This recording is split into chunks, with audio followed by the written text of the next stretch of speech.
Kaugnay po ng balitang yan, makakausap natin si Director Muhammad Yusuf Lamping mula sa Law Enforcement Service ng Land Transportation Office. Magandang tanghali po, Director Lamping.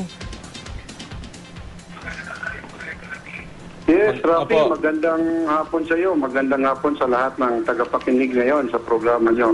Opo, live po tayo sa Balitang Hali. Tila marami po sa mga kababayan natin hindi nakakaalam na may patakaran kayo kaugnay sa pagsasakay ng mga bata sa motorsiklo. Ano pong balak nyong gawin kaugnay nito?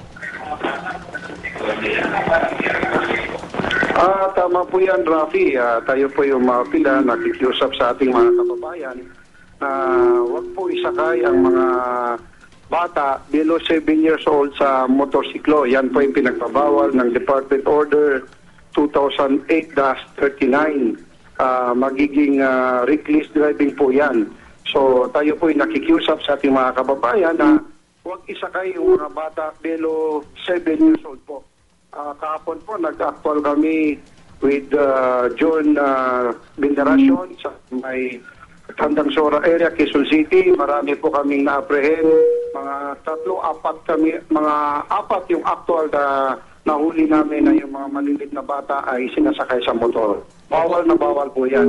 Direktor, ang sinasabi nila lagi, malapit lang naman yung kanilang biyahe. Pero of course, hindi po ito tamang rason. Tama yun. Pero ang inano natin dito, Rafi, yung kaligtasan ng ating mga kababayan, yung mga bata, para po sa kanilang kaligtasan. Kaya hindi po pwede irason yung malapit lang yung kukunin dyan sa kabilang kanto ay isasakay yung isang bata para ihatid o isakay. So, bawal na bawal po yan.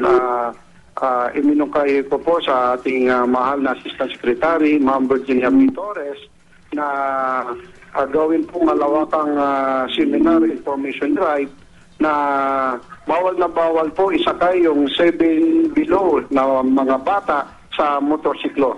So tayo po yung nakikiusap sa ating mga kababayan na sumunod po sa batas trapiko. Bukod po dito sa paghihigpit nyo sa pagsakay ng mga bata below 7 years old, yun pong lagpas sa 2 pasahero, hihigpitan nyo rin ho ba ito? Dahil marami tayong nakikita na lagpas sa 2 yung sakay ng isang maliit na motorsiklo. Yeah, tama din yan, Rafi. Tayo yung nakikiusap sa ating mga kababayan na dapat yung isang motor ay isa lang ang back rider. Yung driver, tapos isa lang. Bawal na bawal po maging 3, 4 o 5 maging pasahero ng isang motorsiklo. Tapos kailangan po yung gumagamit ng motor ay gumagamit ng tamang helmet. Pati yung back rider ay gumagamit din ng helmet. Ayan, yung sa live na yan ay yung ama walang helmet, tapos yung anak wala rin. So bawal na bawal po yan. So kailangan po yung driver, tapos isa lang po ang sakay ng isang motor. Opo, huling tanong na lang po, maibala ako ng konti. Yung sunod-sunod na mga aksidente po involving mga sasakyan dito sa ating mga lansangan, ano pong gagawin natin dito? Karamihan dito, either mechanical or human error yung mga dahilan, at lahat nito ay pwedeng pigilan, Director. Ang apila natin, Rafi, sa ating mga kababayan ay huwag mawala sa kondisyon.